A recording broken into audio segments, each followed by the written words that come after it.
Hi everybody, PJ here with my friend Beverley Smith. Now I snagged her. We're here backstage at the Battle of the Blades. Great show tonight. It was. Yeah, it was. It was. But what I want to talk to you about is you have this amazing book that I bought for myself in St. John, and I rarely buy stuff for myself, especially skating stuff, but your book is special to me and you signed it for me. Thank you very much. So I want you to, what's the title, and tell me what it's about so we can share it with everybody.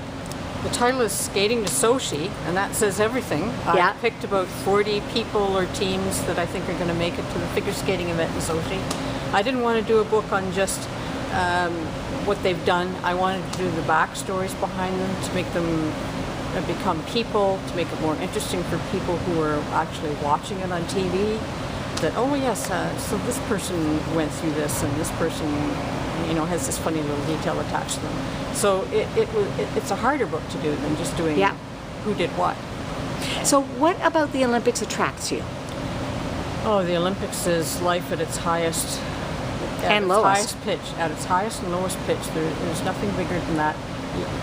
These athletes are tested to the nth degree, and I always learn something from athletes, from whatever they go through, how they handle things, how they succeed and how they don't succeed. So in the stories that you've collected, are there lessons that you've learned? There are lots of lessons in there, and the chapters aren't just about an athlete. The chapters all show one little aspect of skating in some way or another that is educational for a person reading the book and wanting to become educated about figure skating. And I think in a sophisticated way. It's not just basic stuff, it's sophisticated learnings. So you were not a skater yourself. What drew you to the sport?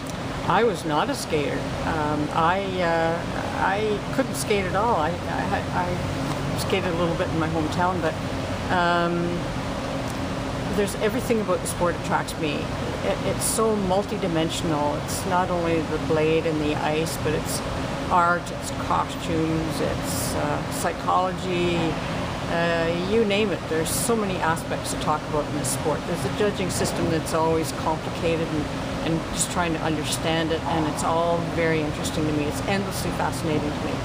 So as a skating fan, not as a journalist, but simply put on your fan hat for 2 seconds, can you give me 1, 2, 3, or 4 of your favorite Olympic programs to date? That I've seen so far this year? Not this year, just or any time. Oh, I have to over do time. some thinking about that. I'd have to do some real thinking about that. Or even one that caught you, because there have been lots, obviously, and you've written about so many of them. Oh, of course, now that you ask me, I can't think of anything. Well, you mentioned that your first Olympics was 1988. You mentioned that to me. So that as a figure skating Olympics, that was a pretty cool one to cut your teeth on. You know, I started covering figure skating at a time when the Canadian team was just building, and I knew Brian Orser when he won his first Canadian title, and he won 8 of them. So I saw the development of figure skating in Canada sort of at the bottom when it just expanded. And there was Orser, and there was Liz Manley, and there was Underhill and Martini, and Wilson and McCall. And they were all together in those early days when I first started covering. So you hit the 88 Olympics and everything was there in full force. They were there in full force. It was really fascinating. It was wonderful. And you know what's fascinating to me is the fact that all these many years later, you still continue to make friends in the sport. You still continue to write about it with such passion and draw people into it. And as a person who's a stakeholder, as a coach, it means a lot to me that you care about my sport as much as you do. Well, you know, I've always busied myself to learn about what was happening with people that are never going to make a headline. And the young people coming up, I love talking to the young skaters and see what's going on with them. And I love talking to people that aren't maybe necessarily going to be in the top 3. They're all interesting people to me. So tell me, can you give me some names of who's in the book? And there are pictures, everybody. You got to make sure you check out the pictures. They're beautiful. The book is a full-color coffee table style book. Very expensive to print, by the way, I might add, because I've self-published it. But the longest chapter in the book is Vola, Sochar, and Trankov. It was the first chapter I wrote. And their story is just so compelling to me. It is so, it is such a sort of a happy ending story looking for an even happier ending with them.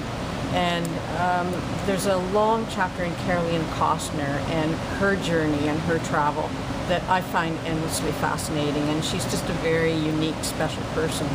Of course, there's the chapters in all the Canadians, and I interviewed a lot of Russians and Chinese, and they're not that easy to get to, and over the years I've established relationships, and so I can. I have a chapter in there in Maxim Kovtun. I took a gamble in putting him in there because there's only one spot for men in Russia. But I put both Grushenko and he in there because I think Kovtun is a person that is going to be there down the road. Yep. And I just had to talk to this kid when he was starting. I always have to, and I got an interview with Tarasova. So that's in wonderful. The book. So that's in the book. And I have interviews with the Chinese, and I'm really happy with the little details that I pulled up. When I was doing the book, I looked at every little detail and questioned, well, who's this name and who's that name? Ludmila Vlasova is a name to remember in the book because there's a real tale with her, but I won't give it away. You got to buy the book, people. Got to buy the book. I did. Bev signed it for me. Thank you so much. I just wish you every success with this book. And really, people, if you buy nothing else, this is the one to get. So how can they get it? They can get it out of my trunk. Or they can, because I'm going to have a bunch coming in, they can buy it at Canadians in Ottawa. I'm going to be selling it in the boutique. You can buy it on lulu.com. You can order it online. And in another week or so, it should be on amazon.com. Might be a little more expensive there. I'm going to try and turn it into an ebook as soon as I can, but the ebook won't be as beautiful as the printed book. Yes. It's just the way it is when you try to convert. And if people need to, just contact me, PJ Kwong at pjkwong.com, and I'll hook you up. I'll make sure you get to Bev. And as soon as she gets on Twitter, Facebook, and all the rest of it, I'll post the details here. Thanks so much for talking to me. My pleasure.